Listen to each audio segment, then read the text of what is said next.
Could an Evan Fournier trade be coming in the next couple of days? We're going to break that down in today's show. Then we have a Bleacher Report trade idea that has Bojan Bogdanovic going from the Pistons to the Knicks. We'll show you what the Knicks gave up in that deal around the corner.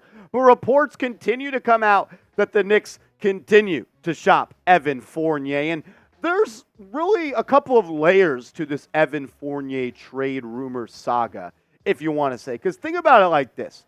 Evan Fournier has an $18.8 million expiring deal, which can be looked at a couple of ways, right? The Knicks only have this amount of money on the books for one more year, but the Knicks still have to pay $18 million to Evan Fournier, which is hogging up some of their cap space and prohibiting them from making another move in NBA free agency because they are right up to that hard cap right now. But it could also be looked at the fact that the Knicks don't want to just give up on Fournier right now, not as a player, but as the contract. Because if they want to make a move for a superstar, you got to match salary. And when you have $18 million in expiring money, that is attractive to a team that's trying to hit that reset button. We'll break that down more in a second. But Jake Fisher of Yahoo, who does a great job, said this, quote, rival front offices continue to say New York remains engaged on trade avenues for veteran shooter Evan Fournier, and the Knicks are amendable to doing so as part of a multi-team trade and framework. And that's why I'm saying the Knicks don't just want to dump Evan Fournier, because there are so many different directions that they could go when it comes to a potential Fournier trade. It could be a three-team trade where they don't have to give up any assets on top of Fournier to dump that salary. But I really believe they are holding out until the end of the summer to find out, can we make a move for a superstar? And if we are, we need Fournier a part of that deal. So I'm not sure that a deal could come over the next couple of days, but I would not be shocked if it does. Unfortunately, though, it just did not work out for Evan Fournier in New York after he signed that 4-year, what was it, $70-something million contract with the New York Knicks, that fourth year being a team option, so pretty much 3 years at about $18 million per year. And it stinks because, honestly, in his first season, he was solid with the Knicks. I mean, he shot the piss out of the basketball. 39% from three on 7.7 attempts. That is all worldly type of numbers. He set a record, whether you want to call it a dumb record or not, he set a record for most three-pointers made in an NBA season with the New York Knicks, and he shot the ball from deep at a 39% clip, which is an elite number. I mean, he gave you 14 points. Field goal percentage is a little bit low, but when you shoot 39% from three and you're getting 7 jacks up a night, that's all right. It just didn't translate to the next year. And on top of that, the defense got a little bit worse, and the young kids needed the minutes. Grimes needed minutes, Quickly needed minutes, and RJ needed more minutes, and they were trying to give Cam Reddish a couple of minutes as well before they shipped him out to Portland. But it just wasn't a good year for Fournier. 6 points, under 2 assists. And then when your three-point percentage drops 9 percentage points, that's never going to be something good when you literally make your money in the NBA by knocking down the deep ball. I'll ask you this question, though, before we get to that Bojan Bogdanovic trade idea. Will Evan Fournier be on the roster to start the season for the New York Knicks? I want to hear from you guys down in the comment section. Type Y for yes, type N for no. And remember, I need you to subscribe to the channel, because if and when the New York Knicks make a trade for Evan Fournier, we are going live on the channel, breaking it down from every single angle and talking if the Knicks won or lost the deal. And we also put out Knicks content every single day, sometimes multiple times a day. We went live for 70 NBA Knicks watch parties this year. So if you love the Knicks and you're looking for a one-stop shop on YouTube, hit that sub button right now. Alrighty, let's get into the bulk of the show today, as Bleacher Report put out an article highlighting 5 NBA realistic trades that could happen prior to the 2023 season. And for the New York Knicks, they had them acquiring a very good offensive player in Bojan Bogdanovic, and the Knicks giving up Evan Fournier plus a pick. We'll show you that trade in a second. But I got to say what I always say about Bogey. He's a professional scorer, man. I've been saying it for a year and a half at this point. He is not just a three-point shooter like Evan Fournier.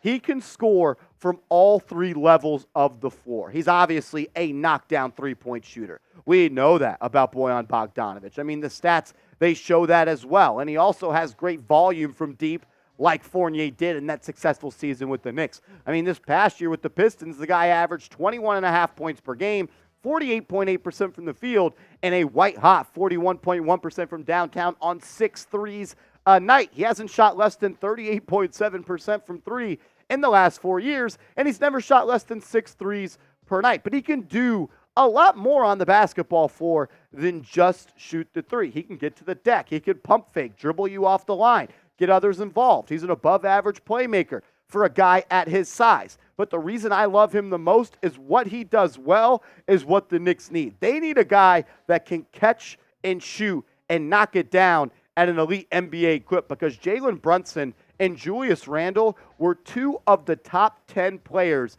that were double-teamed the most in the NBA. And if you're double-teaming players, that means somebody's open. And if it's Bojan Bogdanovic on a catch-and-shoot three, he's going to knock it down in a 45.5% clip. He can also create his own shot. While 32.7% isn't a great pull-up three-point percentage, it's definitely solid and not bad at all. There's some players on the Knicks that couldn't even shoot 32% from three on the season. He's also good at attacking the rim. When he gets to 10 feet or less on the court, a 57.2% conversion rate, which means when he wants to get to the bucket, he can get there and he can score. We have more stats and more ideas about this trade around the corner, but I need you guys to be real ones and get hooked up with our awesome Knicks Now Real One t-shirt. We've got the OG blue, the orange and blue. You can get that at chatsports.com/realknicks and save 20% off with code SUMMERVIBES20, and you can get our brand new Knicks Now Real One shirt. We brought a black shirt in. It's crisp. It looks good. It's clean. Mine is coming in soon. Get yours today. Chatsports.com/realknicks. And remember, the promo code SUMMERVIBES20. That link and promo code is clickable in the comments and description in today's video.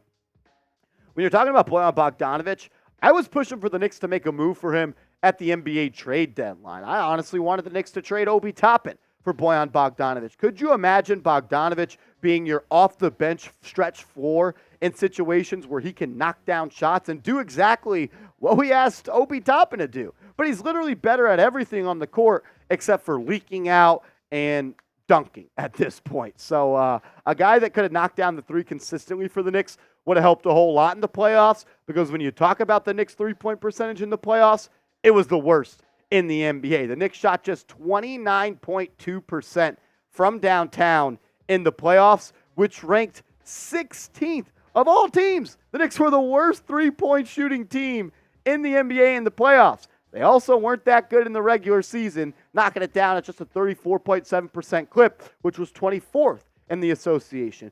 The Knicks have to become a better three-point shooting team. That's why they went out and paid Dante DiVincenzo $47 million over 4 years, because he knocks down the three at a 40% clip and almost 44% on catch-and-shoot opportunities. Now you got Quickly who can knock it down. You got Grimes. You got DiVincenzo. Hopefully RJ takes a step this year. We know Jalen Brunson shot 41% from three last year. Hopefully Josh Hart can become better as a volume and efficient three-point shooter. A guy like Bojan Bogdanovic, though, that would really open up the floodgates for this offense. This was the trade idea that Bleacher Report mocked in their article that came out today. It was Bogdanovic going to the Knicks, and it was Evan Fournier in the Knicks' 2024 first-round selection, which was top 10 protected. I don't like giving up our own pick. I'll explain that in a second, but I want to hear from you first. Would you make this trade? Type A for accept, type D for decline. I also don't even think that this trade is possible, because the Knicks traded their 2023 first-round pick for Josh Hart, so they can't move their 2024 pick until the 2024 NBA draft. So Bleacher Report, you get an L for that one. But let me know, would you make this trade? Type A for accept or D for decline. I would decline this deal, but I would also make this deal. And the way I would make this deal is, one, I would make it legal, because the Knicks can't trade their own 2024 first-round pick because they already moved their 2023 one, and you can't trade your own first-round pick in back-to-back years unless that second year is on NBA draft night. So it's a little bit of a loophole, but I would decline it. I would make it a legal trade, and I would swap out the pick with one of the 3 protected picks that the Knicks have in the 2024 NBA draft. If they would want the Mavericks pick, they could have that. I would be happy to take away the protections and give you back your own pick, Detroit, or you could take that top 12 pick from the Wizards. But I don't want to give up another first-round pick, because let's say the trade was even legal.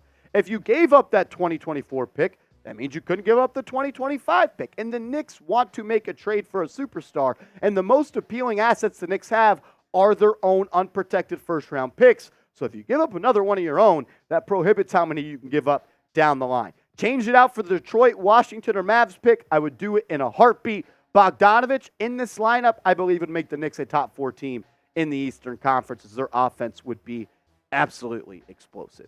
As always, thank you, and I appreciate you for rocking and rolling with us here on Knicks Now. If you want to talk more hoops, hit me up on Twitter at @MarshallGreen_.